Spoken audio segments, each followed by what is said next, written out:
Salam sejahtera Bapak-bapak yang terkasih dalam Tuhan Yesus Kristus. Kita akan masuk dalam pelayanan firman Tuhan. Mari kita siapkan pembacaan Alkitab yang terambil dari kitab Imamat pasal yang ke-7 ayat 22 hingga 27. Mari kita satu hati mohon bimbingan Roh Kudus di dalam doa. Kita berdoa.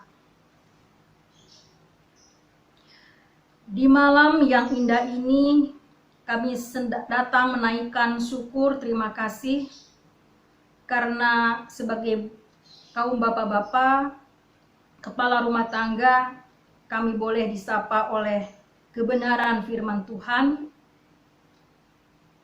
dalam persekutuan Pelkat PKB. Mari Tuhan, hadirlah dengan kuat kuasa Roh Kudus, sehingga firman ini berkuasa atas kehidupan kami. Dalam Yesus Kristus, firman yang hidup, kami senantiasa berdoa dan bersyukur. Amin. Firman Tuhan yang akan kita baca dan kita renungkan pada malam hari ini terambil dari kitab Imamat pasal yang ke-7 ayat 22 sampai dengan 27. Demikian bunyi sabda Tuhan bagi kita. Larangan memakan lemak dan darah. Tuhan berfirman kepada Musa, "Katakanlah kepada orang Israel, segala lemak dari lembu, domba, ataupun kambing, janganlah kamu makan. Lemak bangkai atau lemak binatang yang mati diterkam boleh dipergunakan untuk segala keperluan. Tetapi jangan sekali-kali kamu memakannya. Karena setiap orang yang memakan lemak dari hewan yang dipergunakan untuk mempersembahkan korban api-apian bagi Tuhan, nyawa orang yang memakan itu haruslah dilenyapkan dari antara bangsanya. Demikian juga janganlah kamu memakan darah apapun di segala tempat kediamanmu, baik darah burung-burung ataupun darah hewan. Setiap orang yang memakan darah apapun, nyawa orang itu haruslah dilenyapkan dari antara bangsanya." Demikian pembacaan firman Tuhan. Yang berbahagia adalah mereka yang mendengarkan firman Tuhan dan yang memeliharanya. Terpujilah Kristus. Haleluya. Salam sejahtera saudaraku yang dikasihi oleh Tuhan Yesus Kristus, khususnya selaku kaum bapak. Renungan kita pada malam ini yaitu yang terbaik adalah untuk Tuhan, yang tujuannya menyenangkan hati Tuhan. Pembacaan ini merupakan bagian penutup dari serangkaian peraturan tentang berbagai macam kurban yang dipersembahkan kepada Allah. Dan bagian ini, umat Israel dilarang memakan lemak dan darah dari kurban tersebut. Mengapa umat Israel dilarang memakan lemak dan darah? Karena di dalam budaya Israel, lemak adalah bagian yang terbaik. Lemak adalah bagian yang teristimewa. Seekor binatang yang harus dibakar sebagai kurban persembahan yang terbaik bagi Tuhan. Jadi lemak itu yang terbaik, yang teristimewa, harus dibakar kalau kita mau mempersembahkan kepada Tuhan.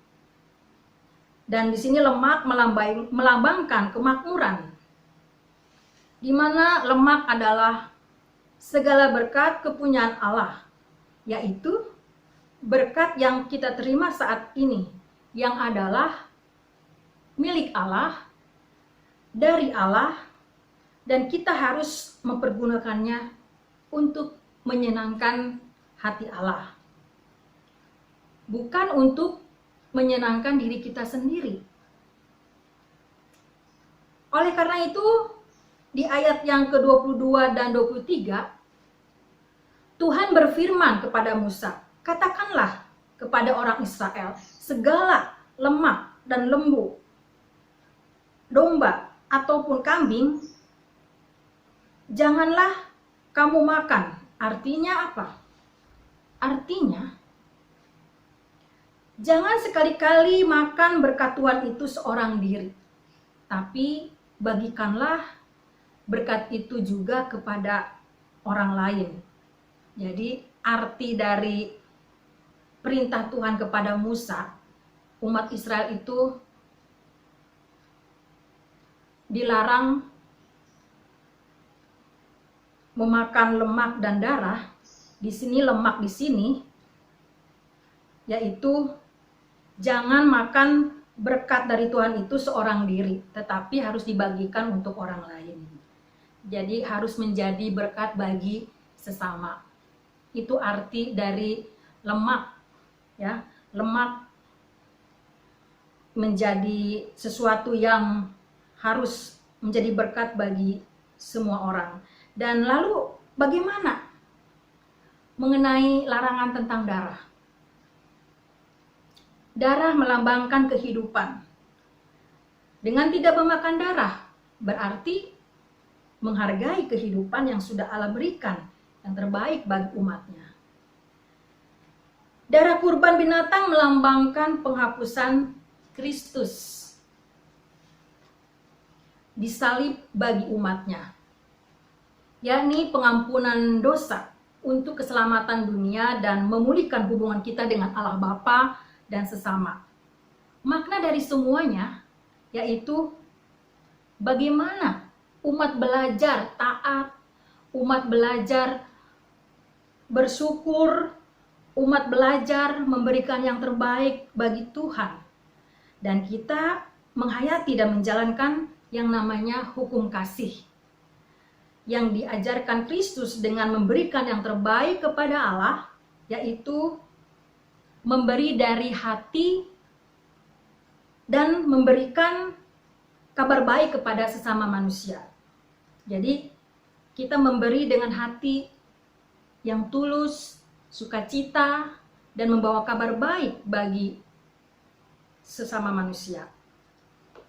Lalu persembahan seperti apa yang berkenan kepada Tuhan? Mestinya persembahan yang berkenan kepada Tuhan pasti tentu yang terbaik. Apa artinya yang terbaik?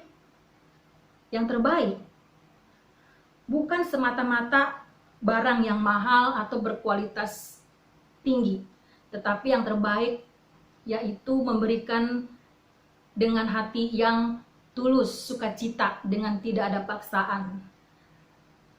Mari kita mengingat kembali ketika Yesus pernah memuji persembahan yang terbaik dari seorang janda miskin, yang memasukkan ke dalam peti persembahan yang bernilai nominal 2 peser dari kemiskinannya, yaitu yang memberi dari hati yang penuh sukacita, memberi dari ketulusan hatinya dengan tidak ada paksaan. Dia memberi dari kekurangannya.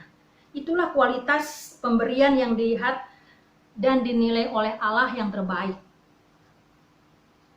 Memberi dari hati berarti memberikan untuk menyukakan Allah.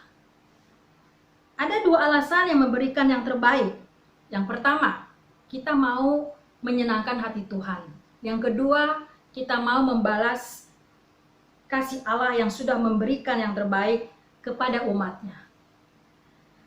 Pada zaman sekarang ini, kita tidak perlu lagi membawa korban binatang untuk dipersembahkan.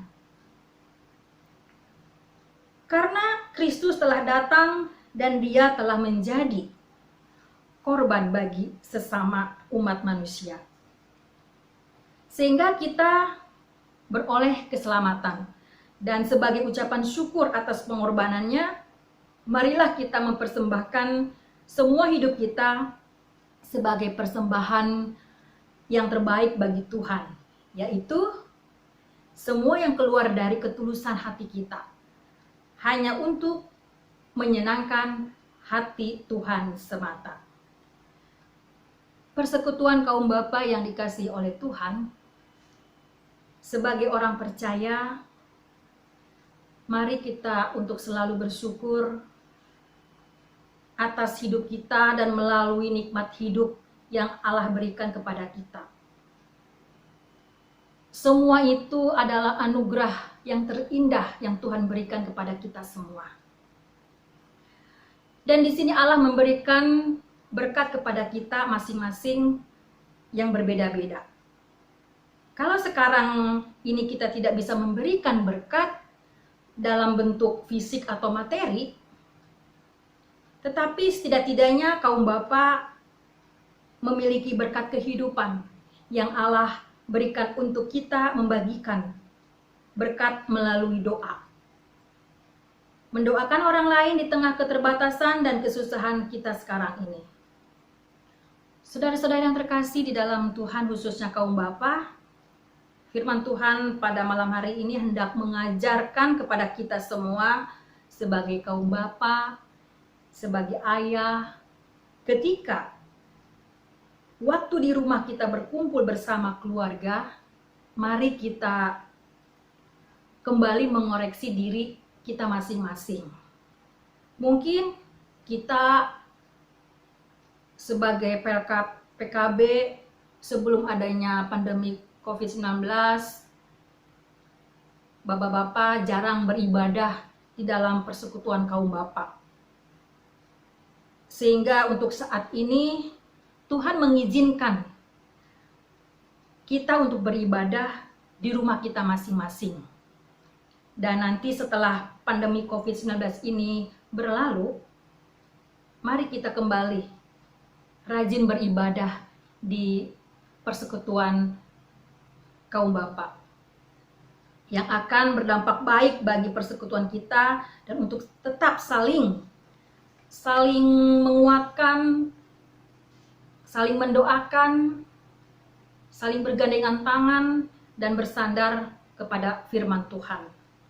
Dan kita menjadi sebagai seorang ayah yang harus bijaksana sehingga tetap berdampak baik dan memberikan sukacita bagi seisi rumah tangga dan menjadi imam bagi rumah tangga dan ada teladan yang baik bagi seisi keluarga.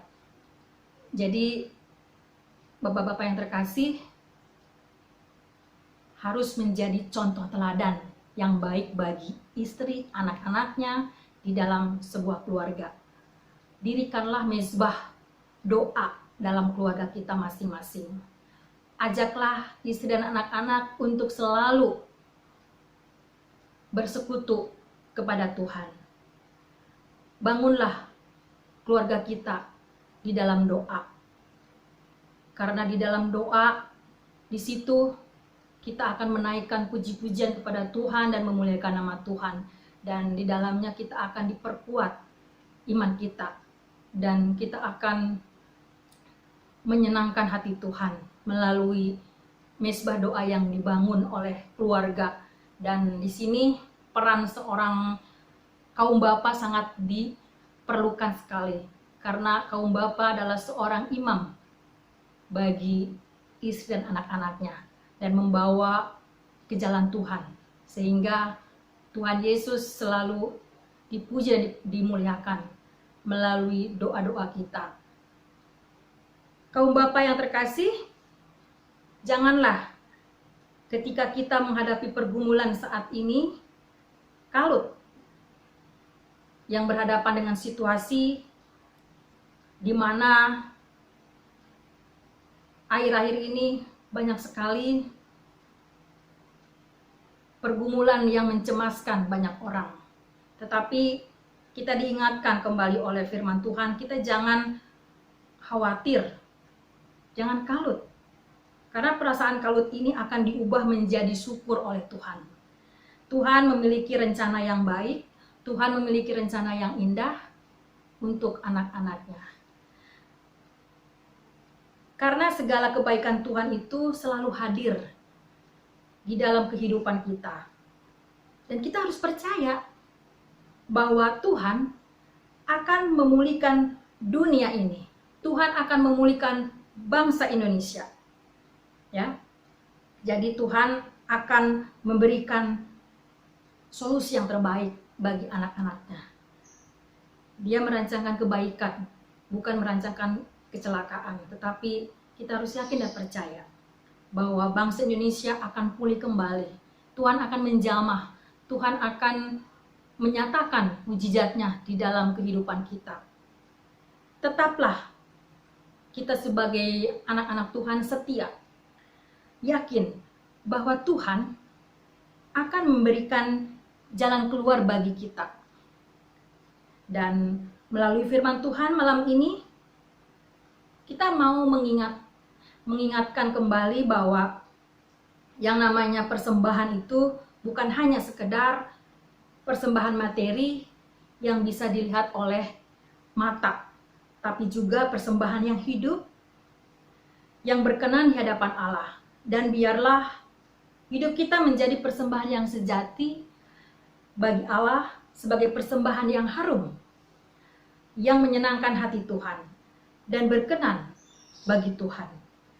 Jadi kalau kita memberikan persembahan, fokusnya jangan ingin dipuji oleh orang lain. Fokusnya jangan ingin dilihat oleh orang lain. Jangan dilihat bahwa persembahan kita ini lebih banyak dari persembahan orang lain. Kita jangan melihat dari nilai nominalnya, tetapi lihat ketika Yesus memuji persembahan janda miskin 2 peser dari kekurangannya. Dia memberi dengan ketulusan hati.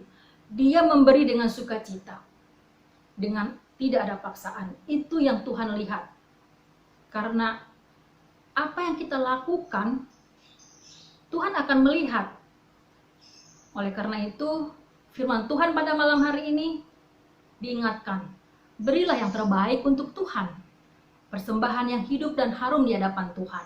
Sehingga Tuhan memberkati persembahan kita. Tuhan Yesus memberkati dan memberikan kekuatan baru bagi setiap kaum bapa dan bagi kita semua. Amin.